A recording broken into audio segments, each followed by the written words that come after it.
and the members of the church, we are aware of the termination letter currently circulating on social media concerning several pastors.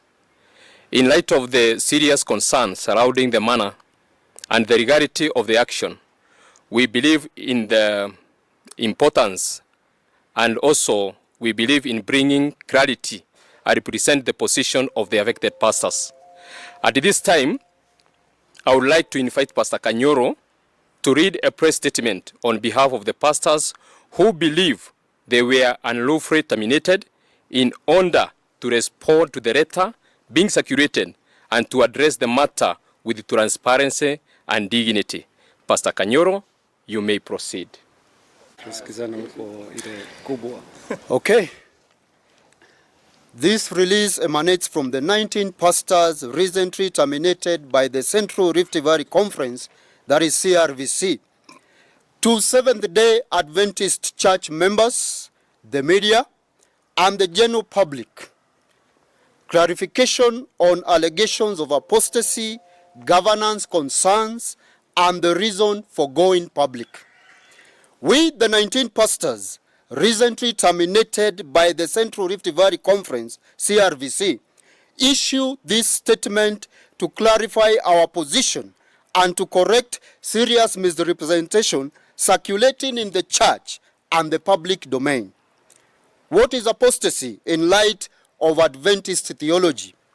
In biblical and Seventh-day Adventist theology, apostasy refers to a conscious, deliberate departure from revealed truth, a willful abandonment of faith in Christ, and a rejection of the foundational doctrines of Scripture.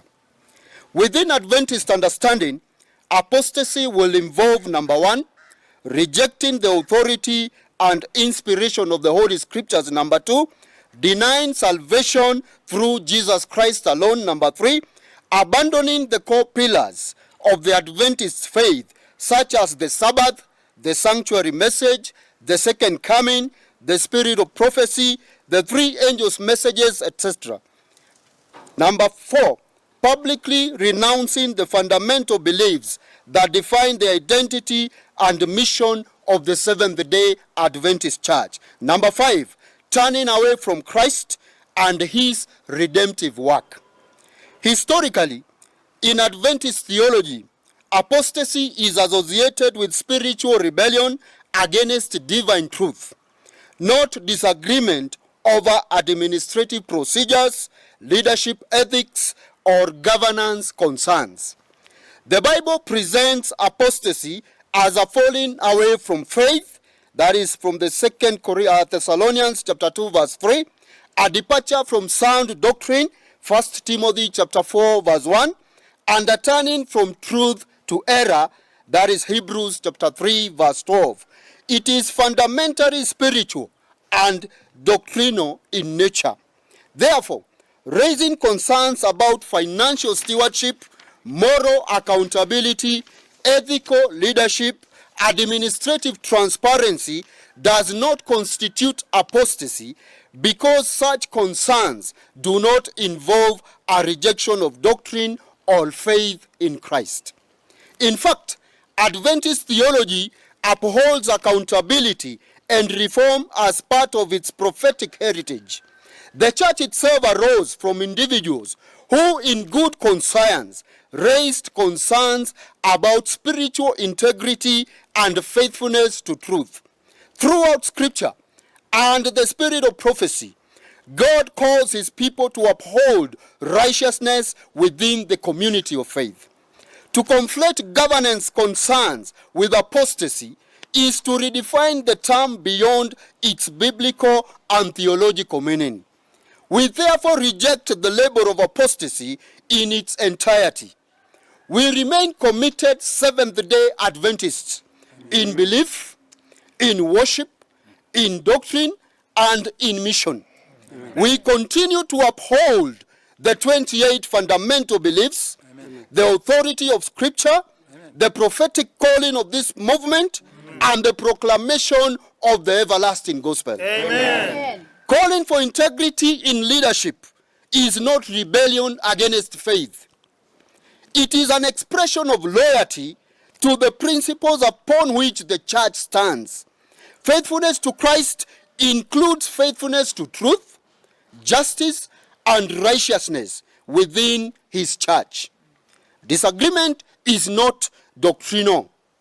We state clearly and without ambiguity our disagreement with the leadership of CRVC and EKUC is not on any doctrinal matter. We have not, number one, rejected any of the 28 fundamental beliefs of the Seventh-day Adventist Church. Number two, we have not denied the authority of scriptures. Number three, we have not opposed the spirit of prophecy. Neither have we challenged any teaching of the Adventist faith. Amen. Amen. The matters at hand concern governance, accountability, transparency, and ethical leadership, not theology or doctrine. Amen. We therefore categorically and unequivocally deny the accusation of apostasy. We remain committed Seventh-day Adventist in belief, doctrine, and practice. We uphold, number one, the Bible as the inspired word of God. Amen. Number two, the fundamental beliefs of the Seventh-day Adventist Church. Amen. Number three, the prophetic guidance given through the spirit of prophecy. Amen. And then number four, the mission of proclaiming the everlasting gospel to all the world. Amen. Our conscience is clear before God and his church. Amen. Our stand has never been against the faith, the message, or the mission of the Seventh-day Adventist Church. Rather, our concern has been against practices that we believe undermine the integrity, transparency, and moral authority of church leadership. Amen. The issues we have raised, for the avoidance of doubt and for the sake of transparency, the concerns we have consistently raised relate to matters of governance, integrity, ethical leadership within church administration. These include, but not limited to, number one, high-level immorality in church leadership. We have expressed concern over credible reports and allegation of moral misconduct among individuals in positions of spiritual and administrative authority. Church leaders are entrusted not only with administrative oversight, but also with moral and spiritual example. When immorality is tolerated, concealed, or selectively handled, it erodes confidence in leadership and damages the moral witness of the church. Number two, alleged mismanagement and misuse of denominational funds. Tithe and offerings are sacred funds given by faithful members for the advancement of God's work. Concerns have been raised regarding transparency, accountability, and the proper utilization of these resources. We believe that financial stewardship must meet the highest standards of integrity, openness, and auditability. Number three, the Narok land saga. Questions surrounding land ownership, acquisition, transfer, or management in Narok have caused confusion and concern among members. Church property is denominational trust property and must be managed transparently and lawfully with clear communication to stakeholders. Number four, the Vanga Road apartment issue. Concerns have been raised about the management and accountability of denominational property connected to the Vanga Road apartment matter.